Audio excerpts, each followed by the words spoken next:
The players are on the floor, everything's on fire, the goblins are laughing, you're laughing, the players are screaming, it's a good time. Being a dungeon master is an incredibly rewarding experience that I highly recommend. In fact, it's my favourite way to play Dungeons & Dragons. Being able to provide the immersion and intrigue that sets the scene for the players' epic feats, creating cool combat encounters and challenges to test their skills, and delivering awesome plot lines to blow their minds are just some of the reasons to love sitting behind the DM screen, and are why I've been doing this for so long, even professionally for a while. Some parts of the role are less lovable though, and one of the primary culprits of this is prep work. Sadly, I do not possess the magical powers necessary to just conjure up full and interesting sessions at a whim, and have to instead put in time and effort like some sort of scrub. It's not just me either. DMs the world over struggle with the idea of doing hours of prep in between sessions, because these days finding that much time to spend on our hobbies isn't always the easiest thing. Prep work is necessary though if you truly want to cultivate a good experience for your players. I like to make sure I've spent time tuning each session, making sure my combat encounters are interesting and fit the narrative, preparing hooks to keep the party moving along the right track, thinking of all the creative plays they may try to come up with and how I'll reward/punish them based on their success. Add on to this that logistics within my playgroup force us to play online, and now there's the additional work of preparing attractive maps for our virtual tabletop. All of this adds up to a pretty significant amount of work that I have to fit into my regular schedule. Knowing the effort I go through to get sessions prepared, and knowing I'm lucky to have the time to do it, I decided I wanted to help out those of you with stricter schedules by sharing my work with you. In this video, and hopefully in future too, I will be going over a short quest I created and ran for my playgroup, talking you through my design decisions, the underlying plot, monster strategies, etc., as well as discussing how my players reacted to it and the experience my group had playing it. I'll also be sharing with you my maps and a few short notes, so you should have everything you need to take the game to your tabletop. All of this is being given to you completely for free, though I'd appreciate a like on the video, and if you use the content, I'd love to hear how it went for you in the comments, and it would be great if you could subscribe for more content in the future. With no further ado though, let's jump into the adventure. I want to begin by outlining the basics of this quest. It was originally designed for a party consisting of 4 players, each at level 3. There are 2 encounters in this quest, and the idea is that the players will have faced an easy encounter earlier in the day. Assuming a short rest between each encounter, this setup should make for a full adventuring day that will exhaust most of the party's renewable resources. The quest works great for starting a new campaign or for a party that's just arrived in a new town, and while it's intended to be completed in a single session, it's possible that if you have a slower party, like mine, that it extends over 2. Of course, one of the most important questions when establishing a D&D adventure is, what monsters does it use? Well, as you probably figured from the title, this adventure is all about goblins. Throwing goblins at a low-level party might seem like a cliche, but these are classic monsters for a reason. Goblins, in my eyes, are highly flexible monsters that can utilize a variety of strategies and have plenty of personality, meaning the excitement of the encounter is limited only by the imagination of the DM. This adventure specifically will see goblins that use cunning and traps to stack the odds in their favor and to put reckless adventurers into dangerous positions. The specific monsters used are bog-standard goblins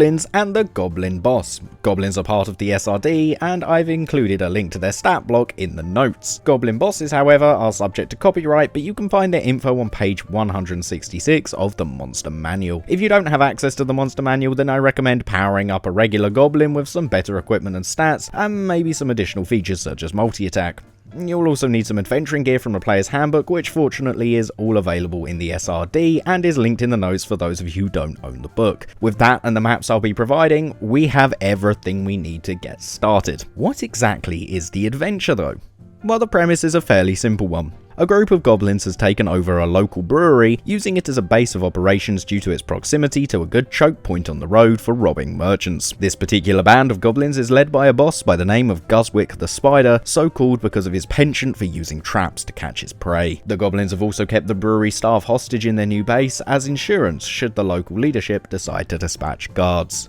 The players, however, know none of this. I mentioned earlier that this quest works for starting a new campaign or arriving in a new town, and in the case of my party it was the former. Transported into an unknown world with no knowledge of how they got there, the players immediately saved a hermit from a particularly vicious pack of wolves, who directed them to the nearest settlement and suggested a certain retired adventurer turned tavern owner who could give them information. Upon meeting this tavern owner, the players discovered that she was incredibly busy as her specialty ale was running low, and her delivery from that morning had never arrived. Offering a favour for a favour, she asked the party to discover what happened to her delivery and if they could retrieve it for her. In return, she would give them whatever information they need, completely free of charge. Now, of course, you can adapt this hook to your world however you like, but the beauty of it is that tavern owners in general are known as a source of knowledge and rumours. In most new locations that your players visit, one of their first ports of call will be the nearest bar, so it's very easy to slide this hook their way. It's also perfectly believable that someone who deals in rumours would request a fee or favour in exchange for their information, and the old scratch each other's backs is a classic and effective quest premise. In my specific case, my tavern owner was a bard, a retired adventurer who now owned a large entertainment hall for drink and dance, but still collected rumours from around the world which he'd trade for a fee. This was because the campaign I used this in was a retelling of the story of Final Fantasy I, and I needed a stand-in for the dancer NPC that gives the player hints early in the game. You can either use this character or create your own that better fits into your world, whichever you prefer. If the players are not the sort to seek out a tavern, then don't fret. You can easily have a town guard or concerned citizen mention that the tavern owner is having problems, perhaps even giving the entire quest hook themselves. Maybe the ale courier's family or friends are concerned about their well-being after they never came back from their trip to the brewery this morning. I personally prefer the tavern starters. To me it feels more natural, like the players are discovering a quest rather than having it dropped on them, but there's definitely room to modify things to suit your group and playstyle. With the initial seeds sown, there's now a good chance that your players go around asking for info to try and figure out what they might be getting into. My advice here is to mix in the truth amongst a few red herrings. Let some of the townsfolk mention that there are goblin crews in the area, but also bring up the bandits, animals and monsters too. Maybe someone has heard strange noises at night that could be all manner of things. We're working with a pretty common and classic monster here, so it's nice to keep the players guessing up until the last minute and to have them try to prepare for a multitude of things. Perhaps good enough investigating might even turn up Guswick's name and the fact he likes to use traps, but also the name of a particularly brutal orc chieftain who hunts with tamed animals, or Old One-Eye, the hulking owlbear that's been a plague on local travellers for years now. If you're planning for your players to be in this area for a while, you could add in hooks for other quests you have planned here just to get it in their heads nice and early. It's also entirely possible your group will do what mine did and spend no time at all researching what they might be up against, in which case everything that comes their way gets to be a complete surprise. Either way,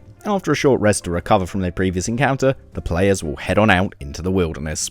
Soon we'll find ourselves at the site of our first encounter, although at first glance to the players it's nothing more than a stretch of the road where trees and thick undergrowth lie on either side. The more cautious, read paranoid players will immediately identify this as a prime ambush site and be on the lookout. The biggest clue they're likely to spot that all is not well here is the ruined merchant cart hidden in the bushes just off of the path from where they ambushed and kidnapped the ale courier earlier, though the goblins put a good amount of effort into hiding it, so don't make it too easy to spot. This encounter is the first to demonstrate that these goblins will not be fighting fair, as nearly everything in the vicinity has been specifically adapted to their advantage. 6 of these cunning creatures remain hidden in the trees, making the most of their high stealth scores to go unnoticed by passers-by. They have also reconfigured the branches around them to create barricades that will provide 3/4 cover against attacks coming in, but have arrow slots to allow them to fire out unimpeded, meaning when the fighting begins, these normally weak foes will be quite hard to bring down. Of course, the cunning doesn't stop at makeshift archery bunkers. Hidden beneath the dirt on the path is a series of hunting traps laid by the goblins. These traps are simple pressure plates that will try to slam closed on anyone that enters their space, and are chained to the nearby trees so that anyone caught in their embrace has nowhere to run unless they break out. Unless the players are checking the floor, it's likely that they'll set one of these off, which serves as the cue to commence the fight. A particularly savvy player might think to retreat from the path and remove themselves themselves from the bottleneck made by the goblins, but the goblins are one step ahead of them there. On each end of the trees, one goblin is prepared to light and drop a torch, landing it on one of the two pools of oil spread across the path, blocking the players in. With flames in front and behind and thick undergrowth serving as difficult terrain to the sides, the players are all but stuck as the goblins unleash wave after wave of arrows from the security of the treetops. The players will likely spend a round or two discovering the efficacy of the goblin bunkers and breaking out of traps, meaning you can get a bit of damage in against them before they respond in earnest. At this point, spells with saving throws and attacks against the trees and branches will begin to swiftly deal with the goblin assault. If you want to make the encounter harder, a couple of good ways are to give the goblins more than just bows. Any items that can be thrown or dropped, such as Alchemist's Fire, something we'll touch on in more detail later, make for intimidating items for them to have.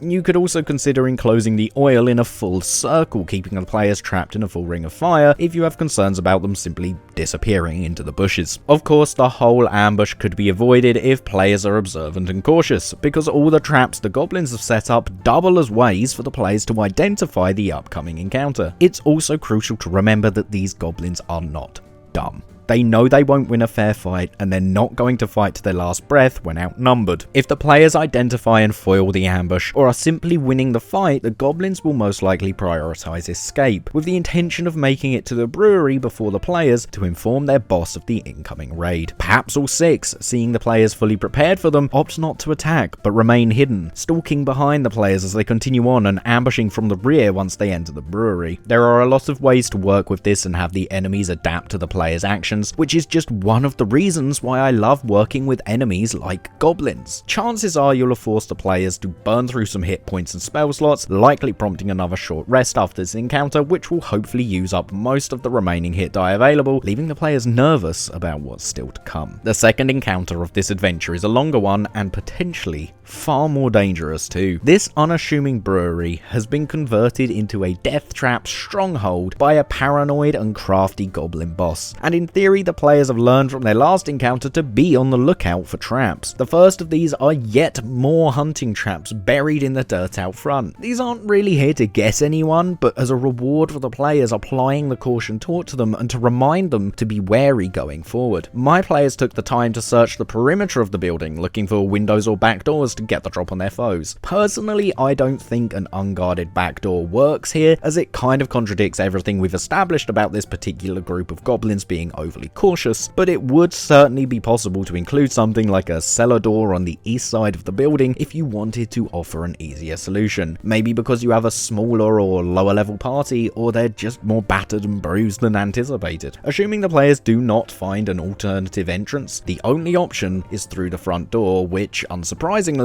is trapped. The door has a simple tripwire attached that will cause a series of bells to ring when opened, causing no harm but alerting the goblins inside. Alerting the goblins is a common theme here, between any who escaped earlier passing on a warning, or most of the traps here making noise. Consider having players moving stealthily who tread on hunting traps make a constitution save to avoid crying out, to really emphasize caution as a useful tool. The later encounters will be affected by whether the goblins are aware of the incoming raid or not, and while it's unlikely the players will successfully avoid alerting them, it can be quite rewarding for them if they do. The first room has a large rug covering yet more hunting traps in the center of it, something the players should be very prepared for now. Should they choose to explore, the door to the right has a two-part trap, with first a bucket of oil placed atop the door, then a fire trap on the chest, causing potentially large damage if the same person sets off both. The chest is where the brewery's coin is stored and from where the owner will grab the player's reward later, creating a potentially awkward situation for them if they loot it that led to some funny roleplay from my group that they were still talking about going into the next session. The main brunt of the encounter begins with the next stretch of corridor though, and is where we really put some of the adventuring gear in the player's handbook to use. The initial setup is simple, with a group of goblins taking cover at the end of a corridor behind some barrels, again with archery slots set up to provide them 3/4 cover, but there's a lot more going on here. The floor is covered in patches of oil and ball bearings, making it difficult terrain that has a chance of causing a player to fall every 5 feet they travel, which will in turn cover them in oil as they struggle to stand. All of this is capitalized on by the goblin archers also having access to into makeshift Molotov cocktails that they will hurl at the players. For these, I used an age-old DMing trick of renaming a pre-existing item, which avoids all the potential issues of homebrewing, so just apply the rules of Alchemist's fire to these flaming grenades. On top of the above, there are also goblins holed up in the wardrobes with spears ready to stab at anyone who passes, throwing yet more confusion into the mix. Now, there are a few ways this encounter could go differently. If the players have made a stealthy approach this whole way, it's likely that you won't have the full 4 goblins ready with their bows drawn, and the wardrobes probably won't be filled. In my game, the players actually began to dispatch the archers very swiftly and easily, which caused them to switch strategies by retreating to the next room, while the goblins in the wardrobes tried to remain quiet for a flanking attack.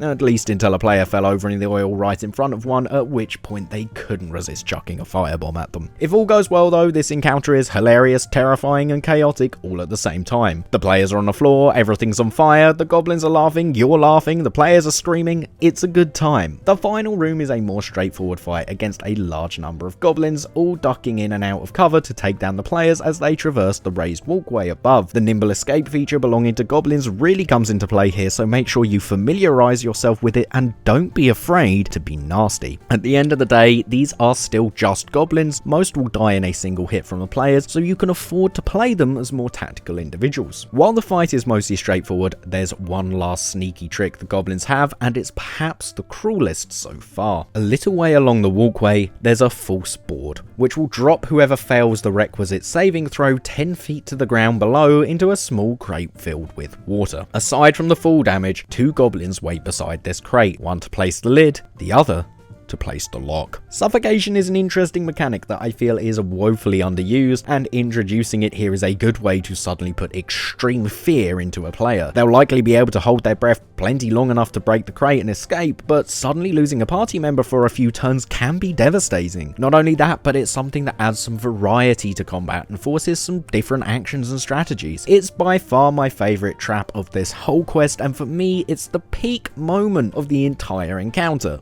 Of course, my players never set it off, electing instead to use barrels from the previous room to set up a bunker to fire from, while the melee characters vaulted the walkway to engage the goblins below, which serves as a lesson that no matter how prepared you are, your players can always still find a way to surprise you. With the goblins defeated, the players can free hostages inside the vats and receive whatever reward you deem fit for them, bringing the adventure to a close. At this point, most of my players were close to death with no hit die remaining. Both the casters were practically tapped out of spell slots, and both the fighter and barbarian were only still standing thanks to second wind and rage respectively. This for me is the ideal scenario at the end of an adventure like this, where victory feels hard won and a long rest is desperately craved. You should never be aiming to kill your players, but deep-seated trauma is fair game. And that's the quest. There's definitely a lot of room to modify this, adding or removing goblins, creating nastier traps, and changing how strategically the monsters fight. You could even add an additional stage to the encounter by placing goblins in the grounds and on the roof of the brewery if you need the extra challenge. At the end of the day, every group has its own needs, so it's very unlikely an adventure will be exactly right as is. However, my players have not stopped talking about this quest. They have a newfound respect for goblins and a phobia of hunting traps anytime they see inconspicuous patches of floor. I hope this video is of help to you, and that by sharing my work I've helped out some DMs who are struggling to find the time to create content of their own. Please don't forget to check the links below to find the maps and notes for running this adventure for your group, and I hope it goes well for you. As mentioned earlier, if you use these encounters, please drop a like on the video and leave a comment below with your feedback. If you're interested in more content on D&D and a whole plethora of other subjects, why not subscribe to the channel? I hope in future to share more adventures like this, as well as general tips and tricks for playing. If you just like the sound of my voice, then check out my Twitch channel where I stream 5 days a week. Come say hi and chat, link is in the description. Thanks so much for watching, and I'll catch you in the next one.